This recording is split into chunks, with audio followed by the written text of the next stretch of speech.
So we are back with another episode of The Journey with Brandon Thomas. And today I have Brandi Marie King in this thing.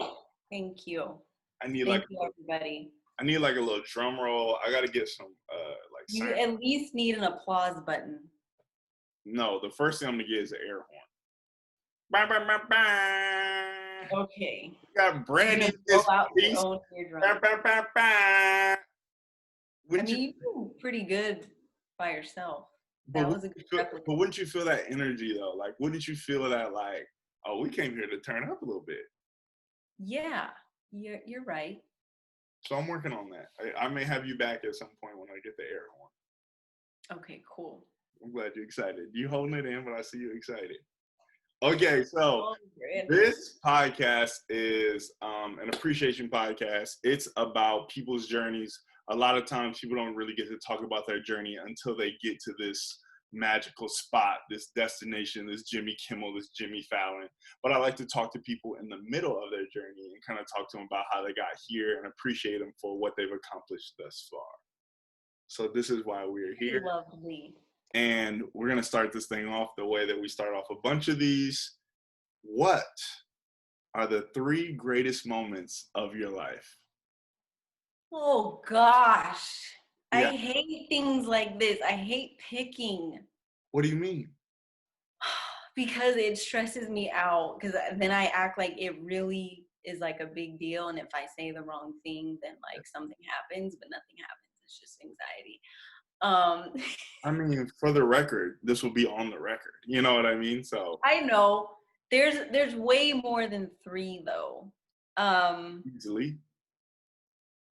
Family's huge, so I'll have to say for sure one of them is graduating from UCSD and having, I think it was like 32 people come out to my graduation. Wow. And all that support and just like, you know, being a college student and the drama of being a senior, and it was just like, I couldn't believe they all came out and hung out for a couple days and like just good family bonding memories.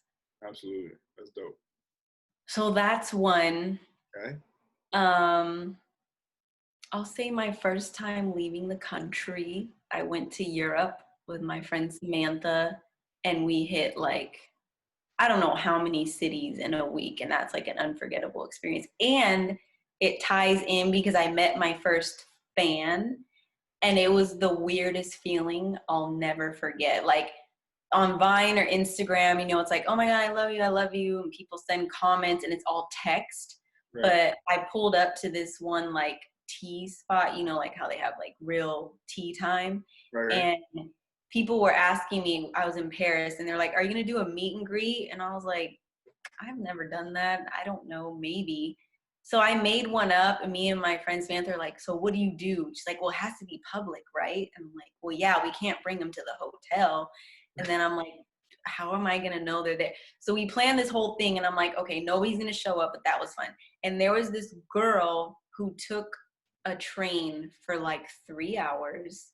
And when I pulled up in the taxi, she was standing on the corner, and she was just like, oh my God, like as if it was me seeing Beyonce, like something I would do. Oh, and it was for me. And I don't know, it wasn't bad, but I instantly like kind of felt sick. And I was like, this is really weird. Like I didn't even know that people really liked me like that. And she was like shaking and she couldn't talk. And it was just supposed to be a meet and greet right there. And then I was like, do you want to have lunch with us? And like, she almost peed her pants. And we were just having tea. And it was, yeah. So there's that. And then, there's so many, Brandon. I don't know. Okay, what about first time I went scuba diving? Oh, okay. I mean, you kind of hit some moments, right? You kind of was like up, and then like, not to say scuba diving is down. Like I see what you did there, but moving to LA, I'll say that, because it started this whole thing, and it was at one of the lowest points in my life, and it was kind of just like, let's just do it. What else do I have to lose? And then everybody telling me I won't make it 6 months, I won't make it a year, and here I am on almost my 6th year. So that is boom. boom. Look, let the ass have a little boom, boom in. Boom. Okay, you need a boom sound too. Look. A gun trigger. I like it. But I think the in-person boom, I felt your boom. That's true. If you want to record me, and then when anybody else does it, just have me pop up on the screen. I just might. That's tough. I give you permission. But I think it needs a finger. That was a vibe right there. I know what that boom feels like. So I boomed on the inside like, boom, 6 months, boo. So okay, so I'm just gonna ride that wave because I am just a little bit curious. What was it like? Like what got you from? I know you're from Sacramento, right? Mm-hmm. Went to school in San Diego. How do you get to LA? Yeah, so I graduated from San Diego, and then I moved. It was during the recession. Could not get a job. Didn't plan well enough. The goal was always LA, I would say, since I was like 15. First, I was going to be a dancer. So like a hip hop dancer. Yes. Okay. Yes, Brandon. Specific hip hop dancer. Because 2 of my cousins are like OGs in the game. Jerry Slaughter, Monique Slaughter, and I grew up like watching them on every award show, every music video, and I was like, I want to be them when I grow up. And I kept getting like little no's here and there from everybody, like, no, you don't want to do that. You don't want to go to LA. LA's evil. LA's full of like bad things. And then so it kind of killed the dream. And then I was like, well, okay, I'm cheering in high school. I'm not really dancing as much as I would need to anyways to make it out there. So then I was like, I'm going to be a news reporter. Like, I want to be on TV, but I didn't know how yet. So then I was like, yeah, I'm going to do the news. So then when I went to UCSD, I had an internship at NBC, and I had to go at like 5 a.m. and sit there for the morning news segment. And it was the most depressing thing I've ever been a part of. They had to decide which car crash do you want to report? Do you want to do this kidnapping or do you want to do this murder? And I'm like, I am not waking up at 4 a.m. to go report all this bad news every day. So that ended quickly. And then I was like, okay, go ahead. I'm raising my hand. Ain't it crazy, like when you think you want to do something and then you kind of see it and then you're like, damn, that was my plan, and it's not it at all. I feel like a lot of people feel like they want to be influencers and social media people, and they don't really know what's behind the scenes. It's not all fun and games and pictures. Right. So yeah, that was my first. Got it. NBC. You're debating which one you want. Yeah. So then I was like, you know what? I love celebrities. I think I was obsessed with Beyonce already and Destiny's Child at this point. I was like, I'm going to do e-news because that's fun news, you know, red carpets and things like that. So the whole time I'm in San Diego, I'm trying to internship with e-news, like any like celebrity outlet, Access Hollywood, all that. I was trying to get a summer internship. It was so impacted. Like, I know they didn't even get to my email. So after all that, I ended up having to move home, and I was home in Sacramento, I think 2 or 3 years. And then it started turning into like, oh yeah, I'm gonna get to LA one day. And it kept feeling like further away from reality, even though it's still pretty easy, like in California. Just when I was in San Diego and LA was only 2 hours away, it felt more doable. And I just had like family, oh, we're so happy you're back, you're home. And they were trying to like suck me into that 9-to-5 life. And it wasn't working. Like, I was overqualified for all these state jobs, and like nothing was working. I'm like, this is like a sign. Like, I'm not supposed to be here. It shouldn't be that hard to do something so easy. And then just things started happening. Like, my boyfriend. Okay. Go ahead. Sorry. Go ahead. No, go. I'll be talking. You got to stop me. Because No. It's perfect, but there are certain like there is a certain thing that I want to highlight that I'm trying to guess when it happened.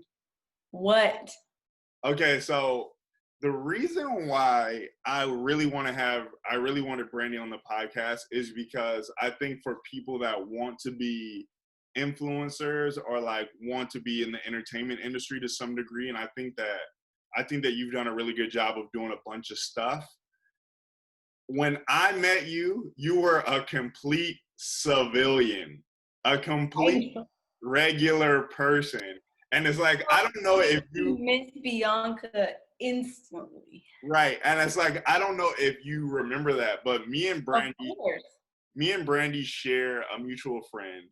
And one day I hadn't seen said mutual friend in a while. And she was like, I'm hanging out with a friend. You want to meet up with us? And we're going to go to Dave & Buster's. Yes. Where our friend brings Bianca, where our friend brings Brandi. And I remember talking to Brandi. Brandi was like, yeah, I want to be like a host, or like, I'm like trying to figure it out, like what I want to do. And I've been in LA for a while. Like I've been doing commercials since like 2008. So I'm like, I was pretty familiar at the time that we had like met and like what was. Yeah, and Bianca sold you like that. She was like, yeah, he's an actor. And I feel like, did you take the same like acting school as Will Smith or something? Yeah, we have the same acting coach. Okay, so she said that, and once I heard Will Smith, I'm like, oh, he's in the big leagues. And I was like, oh, he's popping. I didn't know anything about like acting school or whatever. I just heard Will Smith, and it was just like, wow. So yeah, that's how I was introduced to you. I don't even remember going to Dave & Buster's. That's crazy. Yeah, we all went to Dave & Buster's. I like lived down the street. Was this Hollywood? Because I didn't even know LA yet. We still lived in San Diego, right? Or like we had just graduated? Maybe. Again, it was like a long time ago, but we all went to Dave & Buster's, and it was just like this thing. And I remember thinking, I'm like, good luck to this girl, because I didn't like, in most cases, right, you need kind of like a direction, like a sure direction. And I felt like you had like an open net, which we come to find works out really great, to where you're kind of open to things. So you're not just like set on one thing, so you miss everything that could get you to that thing because you're only looking at the thing.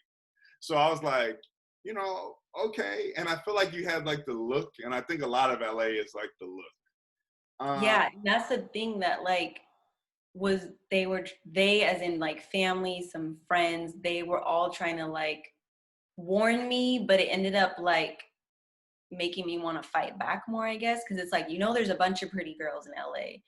There's a bunch of girls with green eyes. So it just made me feel more and more like, okay, I won't be special out there. I won't be unique.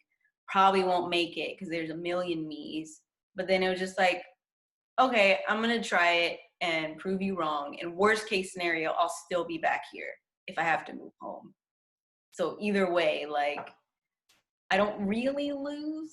I'd rather, try and then not regret not trying. Absolutely. Do you regret not trying sooner? Yes. First of all, I'm so mad I did not go to HBCU. Like, okay. I appreciate my school for like finding friends and stuff, but overall, I picked the wrong college. Like, I feel like the best thing out of it was meeting Bianca and having my friend Joanna that already went there, who introduced me and Bianca together. But outside of that, like, I came from a very active like high school life, cheerleader and dancer. We didn't even have a football team. I was like, what am I doing here? It was like 3% black, 90% white, and then like Asian, I don't know. And then seeing Beyonce's Homecoming, and I'm just like, see, this could have been me. I could have been there. But I feel like if I would have went further away for college, I probably would have got to LA faster. I don't know why. I just feel like I would have been more adventurous. Maybe. But I also think like proximity is like a thing. You know what I mean? And I think you being able to touch it from San Diego could have helped the process. If you get out in DC or Alabama or But even like, okay, so I guess not the place, but even just like the program, like the UCs are very research based. They're not hands on. Like I didn't get any, like my second choice was Northridge. Mm, And I don't even know why I didn't pick it. I think just because I was going after the UC name, because I'm like, if I get into a UC, I might as well go. right. But they had a way better like hands-on camera class type media communication program.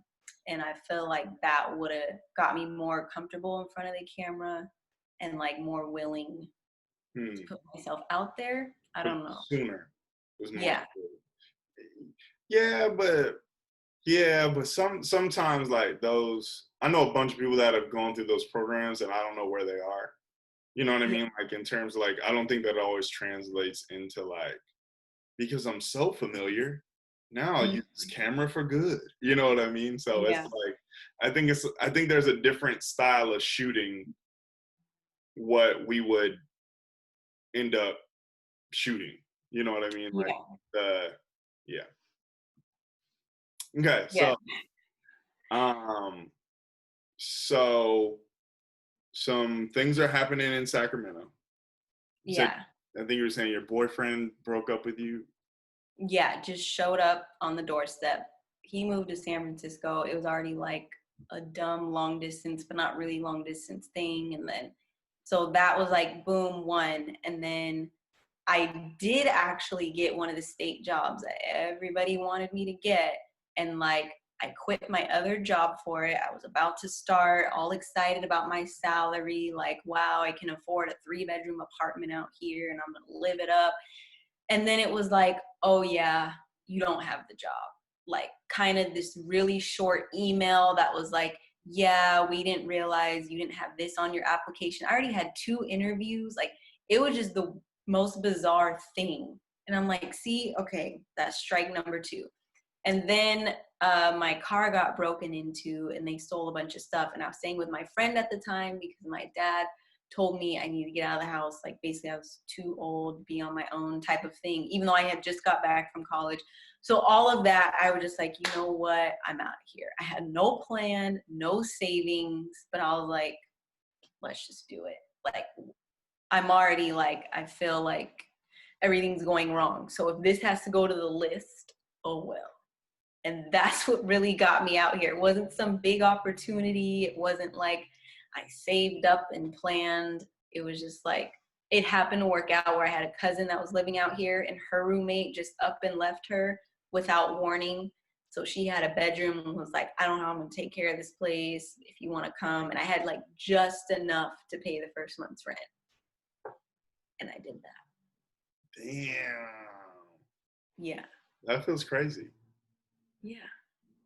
And that was totally not Brandi at all. Like Brandi pre-plans everything, triple checks everything, has to have A, B, C, and D plan. Like it was so not me. Everybody was like, are you serious? I'm like, yeah, bye. Like that's so crazy. Like sometimes how you have to be kind of like broken of yourself in a way Yeah. to get to like that next level or that next thing. Because again, if things were going right for you, that doesn't even make sense for you. Yeah, it doesn't. And things were about to go right. And then God was like, haha, never mind. And just took it over. I told you, I just wanted to see if you was gonna take it. And look at you, about to take it. That's not what I had for you. Yeah. That's crazy. So you get to LA. Get to LA. At the time, outside of the cousin I lived with, I had like 2 other cousins in town. They aren't in entertainment at all. And the only other people I knew were the Wayans family. And that was really random because I met Marlon Craig, which is his nephew, and their friend Fu at a comedy show at Tommy T's, like in Sacramento. And when I moved out there, I was like, because I was even telling them, like, I started to become that person that was like, oh yeah, I'm moving to LA, you know, and then like 10 years go by. It wasn't 10 years, but like, I started feeling like they were like, yeah, okay. And then finally I did. I was like, hey, I'm here. And they're like, what? And then I was basically just like, I don't know anybody. What do? I want to act. I want to do this. And then so we started going to Runyon every day and just like hanging out. I ended up doing my first Vine with them. Next thing you know, we're at a Super Bowl party. Damon Jr. was like, we're going to my friend Lamorne's house. Didn't know who Lamorne was. They all take me. So it's like 5 guys deep and me, and I'm still the shy Brandi, like not talking to anybody. People don't know if I'm with one of them. Like it was just like, I was the friend, but people didn't know what to think about me because I never talked. And then later I found out that's where everybody was. Like Leanne was there, Daystorm was there, Batch was there. I had no idea because I didn't know any of them at that point.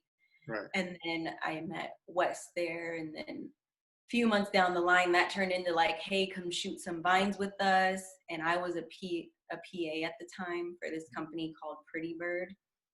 And I was living that life, like an in-house PA and a set PA. So sometimes I was working 7 days a week, 20-hour days, like just to make rent and like bills and stuff. And so, yeah, then I made a Vine. And then I woke up to like 60,000 followers. Well, no, we did back in the day, you could do like 20 Vines in one day. So by the time I did Vines with Wes, Black, Leanne, Daystorm, Paige Kennedy, all them, and they literally made me make a Vine account that day because I didn't even have one. I was like, why? Why do I need one? Oh, so we could tag you and then you could revine. And I was like, all right.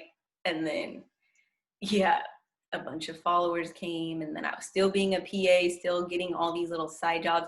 I worked for the TV show Judge Faith as like a court.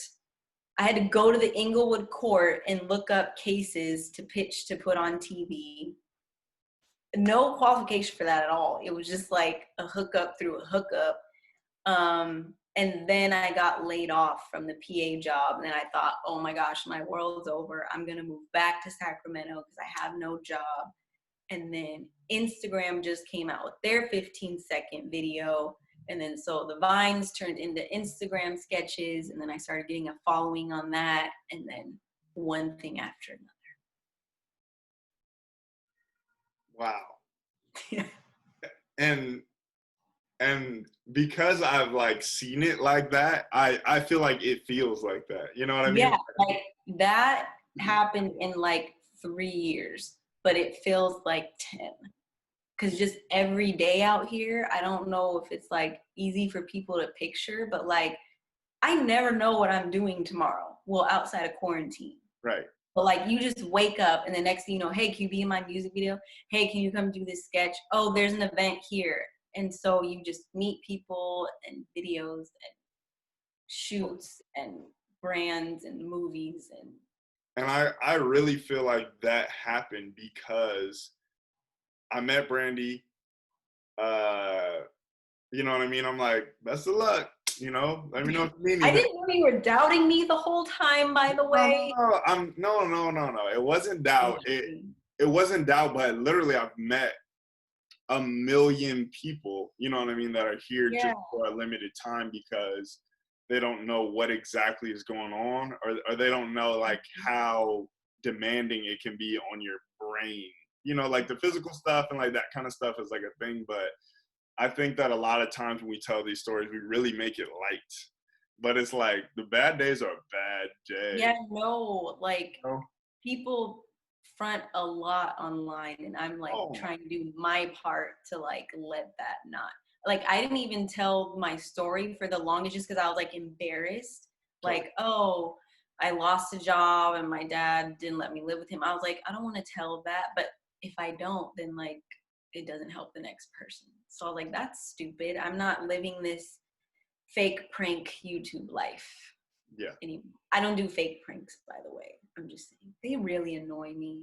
I love a good prank. Right. And when I know that they're not real. That's literally the worst. And my friends that aren't in the industry, they'll send them to me. Like we have like a group chat, and I'll be like, that's fake. Do you see how that person isn't moving? Do you see this? And they're just like, I literally ruin stuff for them. I know. That's why I don't really call it out to my family anymore. But sorry, guys, but this is fake. I know this person. He would never. This is absolutely. He would never. This is fake. So I'm definitely the killjoy. But from when I saw you that first time to when I saw you again. Wait, what year was that? Do you know? No, I don't. It had to be 2013, 14, 15. Like, no way. From when I first saw you with Bianca? Yeah. 20. Yeah. Because I moved here 2015. So yeah, because of where I was living, I know it had to be past 2013. Because when I met you, though, I wasn't living here, so it might have been 2014. Yeah, so it was something like that, and yeah, so then to see you again, I was like, was the first time for Evelyn's sketch? Maybe The robbery one. It was either that or me and Bianca went to a Clippers game. Maybe nah. I think it was. Then I'd have to put it together, but I remember like it was a outing, a group thing. Oh, okay. I was like, "This is the girl, Dave and Buster's. Way to go!" Here, can we please have a new memory than Dave and Buster's? Nope, unfortunately, Okay. you are stuck as Dave and Buster's. And yeah, and it was like exciting because I think that a lot of people come, and again, they don't really know like what it takes, and the crazy part is it's like what it takes, and I really want to give you like credit for being like a hard worker, right? Because I believe that about you. But there is also this part of like luckiness that you need too. You know what I mean? In terms of like, what are the chances of you meeting the Wayans family and then happening to be at this like Super Bowl party? And I think that the stuff has become so regular to us, maybe because like we live it and these people are our like real life friends. Yeah. That like I went over to my best friend's house and his nephew was there, and he was like, "Oh my God, I saw you in King Batch's video. You were on his story." And I was like, "What? Yeah, I guess." You know what I mean? I'm like, "Yeah, we were together like Tuesday." And it's like, that's just a Tuesday, kind of like what you were talking about earlier. Yeah. Like, that's a Tuesday. Yeah, we went to go play basketball. But like outside of this like space, like everybody's like a thing, you know what I mean? And you're like, "Oh yeah, I guess." Like, so. Yeah, even when I was just home and went to a funeral, one of my little cousins was like, "So my friends at school don't think that we're cousins." And I'm like, "Why not?" And they're like, "Because they don't think I could know you." And I'm like, "What? Give me your phone." And so I made a video to them like, "Hey y'all, this is my cousin, leave her alone." But it's so weird, yeah, like the younger kids that like, because growing up, we didn't have phones at 8. Like, I don't know what I was doing. I was outside or something, but like, I keep forgetting that like, there's so many people younger and even older that are watching us, and you just like don't even think about it. It's a whole different world. Yeah. And I think that it's like cool, and I tell people like all the time, where it's just kind of like this like realization, like we're kind of like Hollywood now, or like, you know what I mean? Like this kind of stuff is weird. This is like Hollywood. They're all blending together. Like theatrical movie actors are coming into streaming, and like Jeremy Piven asked Dave Storm to do a video with him so he could help grow his Instagram back in the day. And I remember him calling us out like, "Hey, Jeremy Piven wants to do a sketch." We're just like, "Okay, let's go." But it's just like Entourage was huge, and Right. like he's his own star.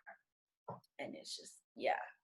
But it's like, you kind of got to get into a different space now because TV isn't like king anymore. Whereas like it used to be like clearly like what they see you every week, but now it's like, no, we need to see you every day. Matter of fact, maybe twice a day. Matter of fact, or are you gonna do the Beyonce Denzel method? I don't think you can do that anymore. Yeah. I think that is, I absolutely. actually can't, but I would have loved to do that so that nobody knows where you are, and when you pop up, it's like so exciting. Yes, and I think that You you have to have. get to a certain point, Yep. and then you could go do that. Yep. Yep. Yeah, that's the plan. And again, and I was kind of having this conversation with Christina, where I'm like, the people that came up through from the Vine era and to now are at such an advantage because people that came up in my era, where it's like commercials to theatrical to, you know what I mean, whatever. Like, we were so against social media I know. and everybody before, because it's not that it was anything wrong with it, in my opinion, but it wasn't the normal path. Mm-hmm. So it's like, for you to be shooting this stuff, like, nah, they're gonna say you're corny. Like, you can't, you know what I mean? Like, you can't. I remember that struggle too. Even like doing the Vines, I'm like, is this gonna make me look bad later? Like that I'm like doing this overacting thing. Right. But then the more and more people are like, oh no, followers, they want followers. That brings people to the movies. That brings people to this TV show. I'm like, okay, I'm gonna just go with it. Right. Totally. And I think that there was like a period of time where it was bad, and then they were like, no, actually it's fine. You know, so what really it is that nobody really knows. And everybody just kind of talking out of their butt a little bit. Because like it works for some people, and for some people it doesn't. And I think that's just you having the ability to act or not. Right. To where I think people got like money hungry, and they're like, how many influencers can we put in one project?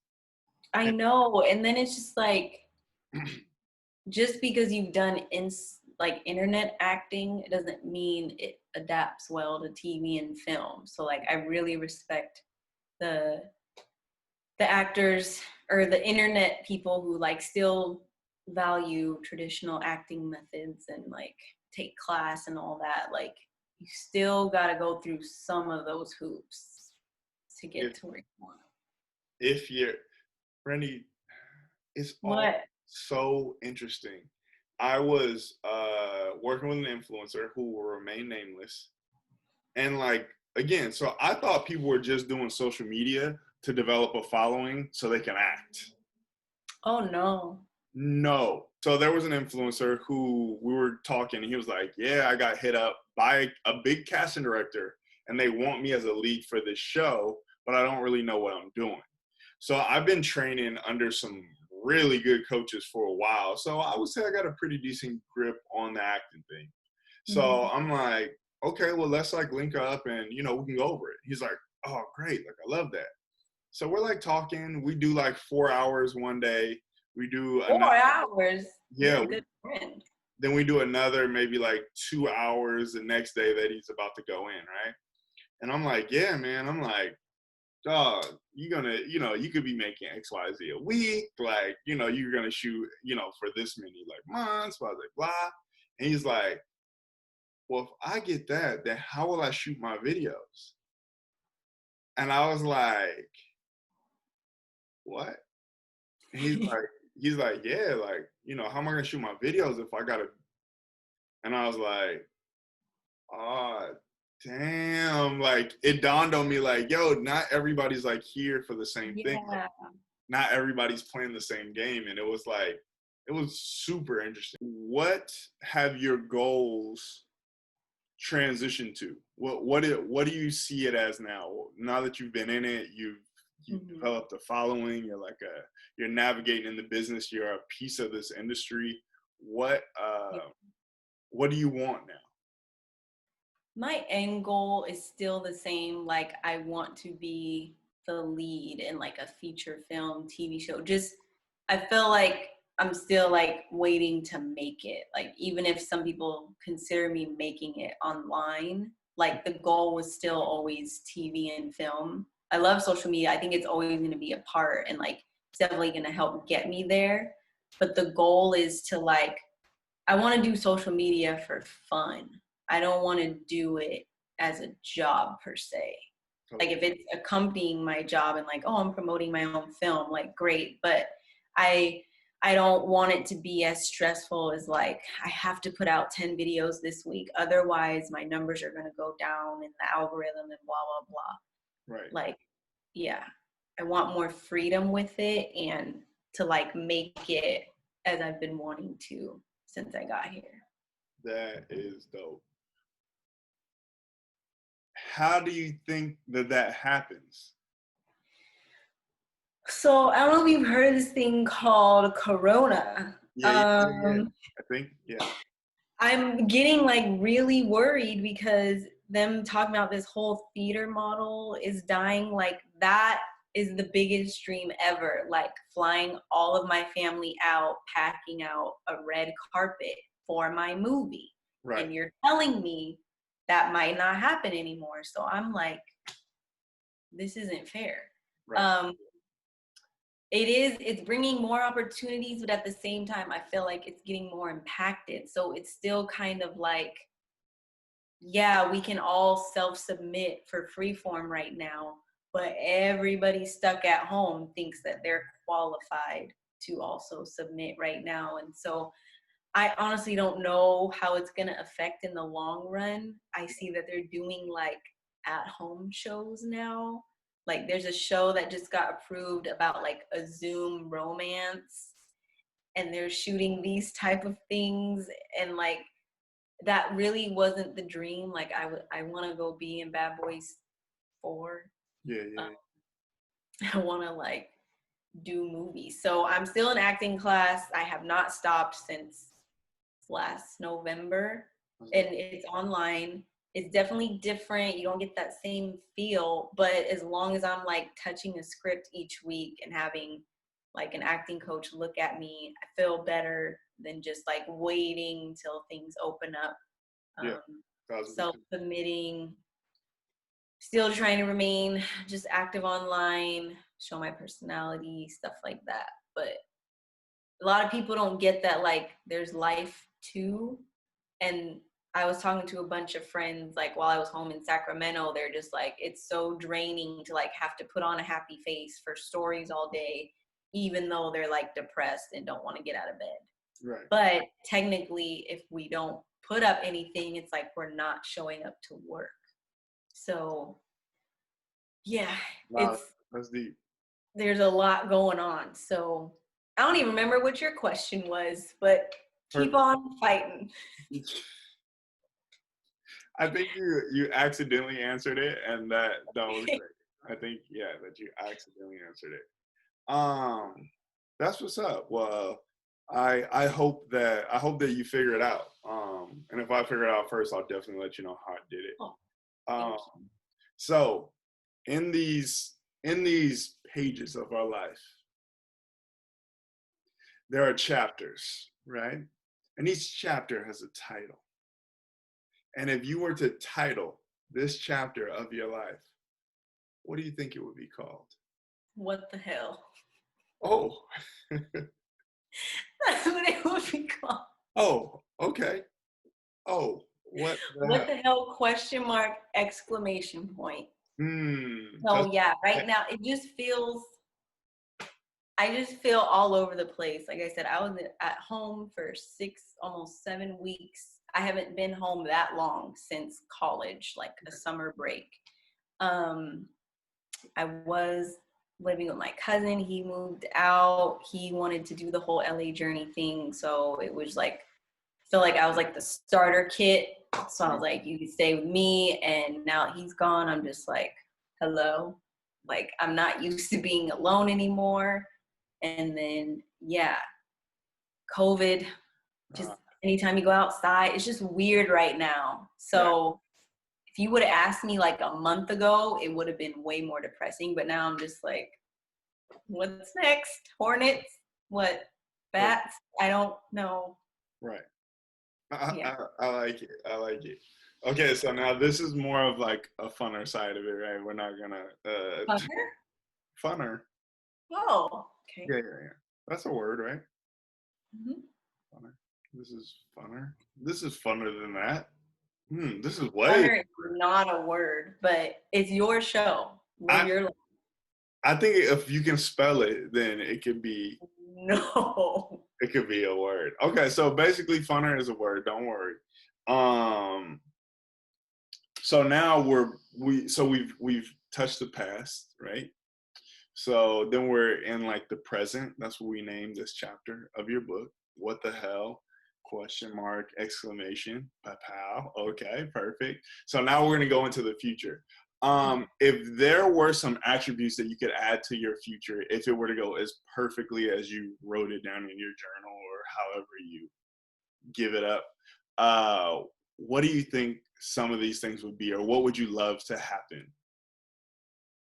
You mean attributes like of myself or like Of yourself, what you hope to happen, what you dream of, you know what I mean, like that. yeah, I hope out of all of this I just get stronger, more confident, because even now sometimes I'm still like shy, like doing a TikTok in my room, I'm just like talking to myself like that was so dumb, I can't post this. But like not trying to, I never was that person that like tried to be perfect online. I hope nobody thinks that, but like I'm not the girl that's like, oh, I have to have on a full face of makeup or else I'm not doing this. Like I'm trying to become like more real and like just in the moment instead of planning everything out. So I hope that transitions to just like having less anxiety for auditions and just like, yeah, just opening up doors and making connections through all this since everybody's home and like kind of trying to adjust to a new life. I feel like I don't even know what I'm trying to say. I just hope that out of this, I'm at least closer to my goal instead of like backwards. Like, I hope this doesn't last much longer and that. I don't know. Yes, I'm right there with you. I feel like I'm talking in circles. Sorry. No, I think I agree, and I think Book something. Let's just say that. Like, I want to book something. totally. Yeah. Co-star, guest star, main star, star. Star. Ooh, star. I like that. The Brandi King. Never heard of it, but that sounds like the best of the best. If you can spell it, it is real. Oh my gosh. Star. I Yes. love it. Okay, so if you could leave the people with a message, Here we go. what would it be? How would you? I get this in interviews all the time, and I'm always like, there's that one person that probably watches all of my interviews, and I think of them, and I want them to have a different thing each time, so that they're not like, here she goes again. But or what if you got the same thing and you're just nailing it home for them? They're like, I know. I don't want it to be so cliche. It's like never give up and keep trying, but like that's cliche. there's a lot of naysayers and like you really just have to fight through it. And I feel like somebody could be in my head and know my personality, the things I've done, like I would have never done. But just having a good circle of friends that are like always encouraging and like that, you know, even if you do mess up, they're still not gonna like judge you or be like told you so. Like that's really important because like navigating a lot of this Hollywood, LA social media life, like I used to cry over Vine comments. Like they would attack every little thing about you, and I'm just like, that's it. Never posting a video again. They hate me. And then I would just like talk to a friend and they'd be like, who the hell are they? Tell them to shut up and blah, blah, blah. And I'm like, you're right. He's 12. It's okay. So have a good circle. Keep going and don't be afraid to try new things. Because like I really thought I was going to be NBC News Channel 4 reporting traffic. Okay. Brandi Mae with traffic. I like it. Okay, so I'm gonna unend this. How do you navigate interaction with people on the internet? because I don't think people really like understand that. I don't think people really like talk to people that they don't personally know on the internet. So it is a weird space to have strangers either love you or attack you. Love you. Can you marry me? Have my child. How much money for a toe pick? I want to be your sugar daddy.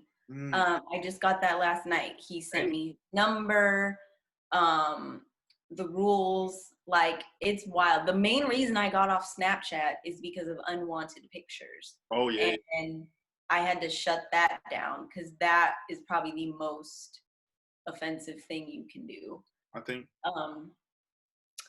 Yeah, it's really hard. Like I said, back in the day when it was new, I was like taking everything to heart and I was obsessed. Like, I would sit there for hours and I'm like, I have to read every single comment. I have to know what they're saying about me. I have to respond. Oh my gosh, this person said they love me. I have to like them, like the comment, follow them, show them all this support. I was like going so overboard. And then it turned to a thing where like you hit like 10,000 followers and then all of a sudden the notifications are too much. So once you turn those off and you kind of just post and go, you start getting more and more detached, which is good because you kind of got to let it just do its thing.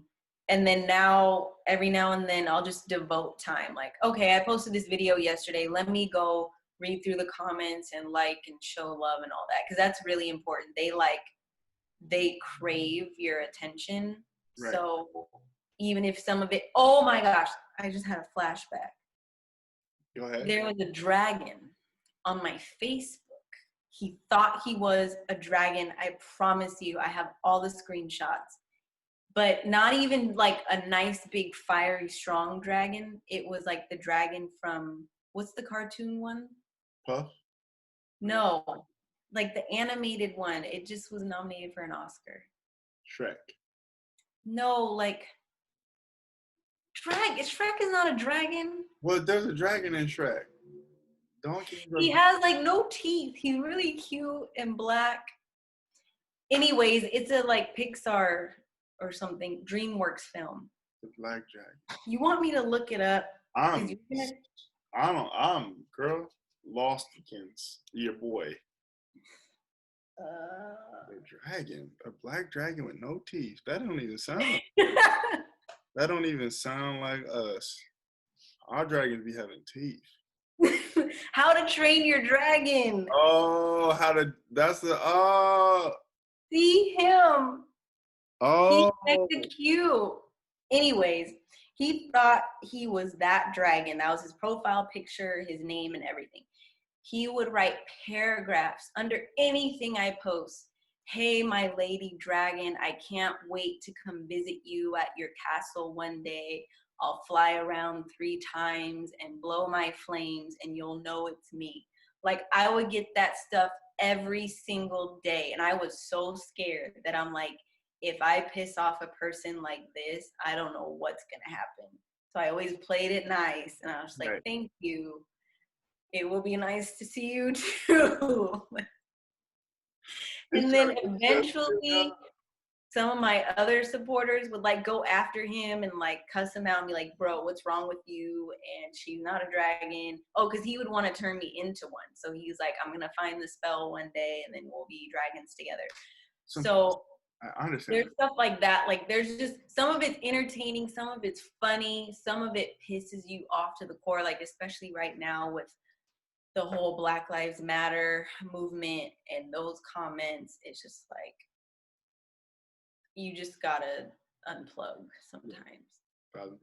Was a pleasure, Brandi. Thanks for your story. So lit. Thanks, guys.